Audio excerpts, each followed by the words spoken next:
समय कम है, कितना मिनट है मेरे लिए बताइए। ये घंटा तो हम लोग को बैठा दिया बीच में कि अपने अतिथियों को लाने में हम लोग बैठे रहे। ये घंटा अगर समय हम लोग इस्तेमाल करते हैं तो ये हड़बड़ी अभी नहीं होती। आप जितना मिनट कहेंगे उतनी मिनट में हम अपनी बातें समाप्त करेंगे, क्योंकि हम लोग हैं प्रोफेसर, संक्षेपण करना जानते हैं। 1 घंटा के बाद तो भी 10 मिनट में, और 10 मिनट के बाद तो भी 2 घंटा में। आप आयोजकों को दिक्कत नहीं हो, इसके लिए मैं स्पष्ट पूछता हूँ कितनी मिनट में। अभी संकोच से नहीं बोल रहे, क्षमा करेंगे। 10 मिनट हो सकता है ना? 10 मिनट। हमारे इसे जरासंध जयंती के अध्यक्षता कर रहे हैं भाई जयप्रकाश जी, संचालक महोदय, मंच पर विराजमान आदरणीय 9 बार जीत करके विधानसभा में पहुंचे और स्पीकर ऐसे महत्वपूर्ण पदों पर इस संक्रमण काल में, संक्रमण काल मतलब राजनीति की संक्रमण में कह रहा हूं। आज डॉक्टर प्रेम कुमार जी आपके बीच विराजमान हैं। उनके बगल में हम लोग के बड़े भाई आदरणीय चंद्रेश्वर प्रसाद जी, जो आपके लोकप्रिय सांसद रहे हैं और पहली बार शायद जहानाबाद में आ रहे होंगे। नोखा के नवनिर्वाचित विधायक आदरणीय भाई नागेंद्र जी, उनका भी विशेष स्वागत करता हूँ, इस्तेकबाल करता हूँ। इस जहानाबाद के धरती पर हम लोग के बीच बैठे हुए हैं डॉक्टर नवीन आरजा जी, जो अति पिछड़ा वर्ग आयोग के सम्मानित अध्यक्ष हैं, और भी ऐसे कई साथी हैं, विद्यापति जी हैं। मैं सबको जानता हूं, लेकिन नाम लूंगा तो समय लगेगा, इसलिए मैंने इजाजत लिया है 10 मिनट का आपका, इसलिए क्षमा करेंगे। मंचासीन नेतागण भी और सभागार में बैठे हुए हमारे ऑडियंस, समाज का यह बैठक है, कोई पार्टी का बैठक नहीं है। और हमेशा यह याद रखिए कि व्यक्ति से बड़ा होता है समाज और संस्था। हमेशा व्यक्ति से बड़ा होता है समाज और संस्था, तभी आपका समाज चल पाएगा। और जिस दिन व्यक्ति समझने लगे कि मैं समाज से ऊपर उठ गया हूं, उस दिन समाज नहीं चल सकता। अभी आप जरासंध जी की महिमा मंडित कर रहे थे, मैं भी पता नहीं 1000 जरासंध जयंती में अभी तक गए होंगे, लेकिन आप जरासंध जी के अगर सचमुच महिमा मंडित करते तो आपने जो जो गलतियां की है उसको दोहराने का काम नहीं करते।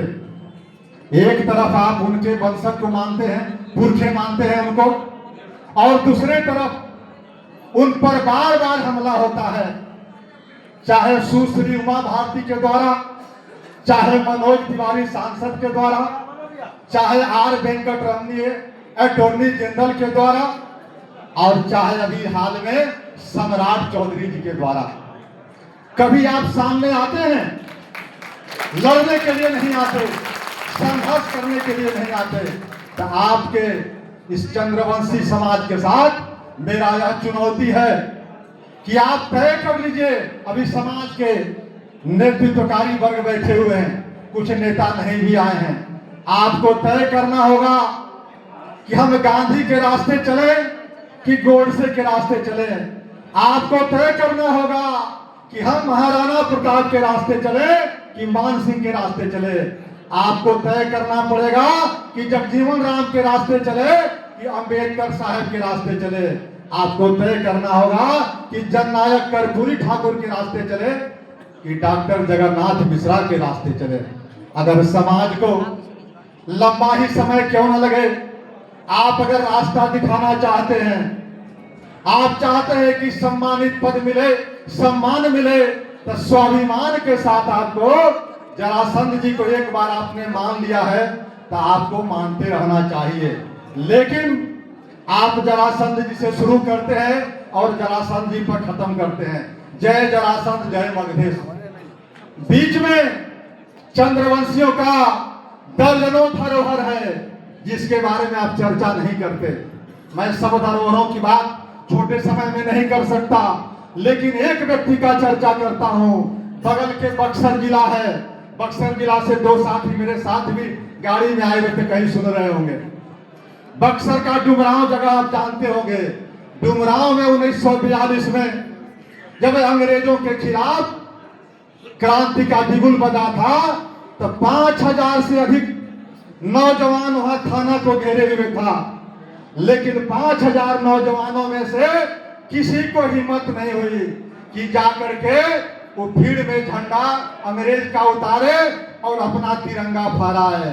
लेकिन एक कपिल मुनि कहा, 20 से 21 साल का नौजवान भीड़ से जंप करता है, कूदता है और जाके तिरंगा के पास वहां पहुंच जाता है। तब तक अंग्रेज की सिपाही का गोली का निशाना बन जाता है। लेकिन वह जो कपिल मुनि था, कितना बहादुर था 20 साल की अवस्था में, कि अपना कुर्ता फाड़ करके कहता है, अरे अंग्रेजों, गोली मारना है तो सीने में मारो, ये बाह और पैर में क्यों मार रहे हो। और तब तक झंडा फहरा देता है। उसका देखा देखी 4-5 और नौजवान है। ये सुनी बात नहीं है, ये विद्वंती नहीं है, जनश्रुतियां नहीं है, सच्चाई है। लेकिन कपिल मुनि चंद्रवंशी की महिमा मंडित कभी किया नहीं किया। इतिहास के पन्नों में आज बक्सर जिला में भी जाते हैं तो वो गुमनाम है। मैं 2 बातें और कहना चाहता हूं, इसलिए कि प्रासंगिक है। अभी माननीय डॉक्टर भीम सिंह जी ने पार्लियामेंट में, राज्यसभा में एक प्राइवेट बिल के माध्यम से यह कहने का काम किया कि भारत का जो संविधान का प्रस्तावना है उसमें से समाजवाद और धर्मनिरपेक्षता हटा दिया जाए।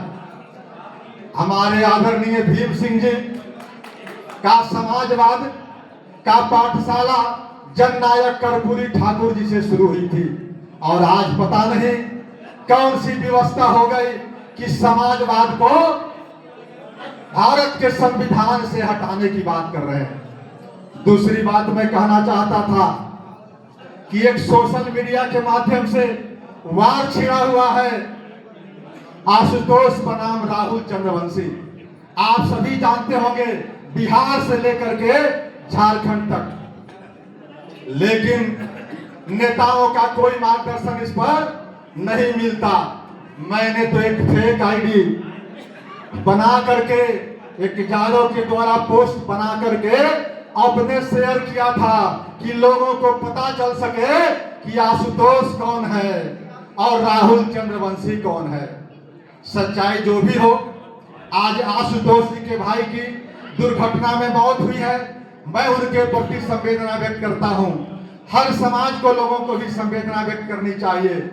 लेकिन आशुतोष जी के द्वारा जो टिप्पणी की गई है, क्या वह मर्यादा के अनुकूल है? आपसे पूछना चाहता हूं। और अगर नहीं है तो आपको इसका आवाज उठानी चाहिए। हम न्याय नहीं दे सकते। न्याय देने के लिए न्यायालय है, पुलिस है, जांच एजेंसी है। लेकिन जिस तरह से जाति के नाम पर और हलक में जीव निकाल करके बाहर कर देंगे, जहां भी रहेगा वहां से खोद के लाएंगे, क्या यह कानून की भाषा है? कदापि नहीं है।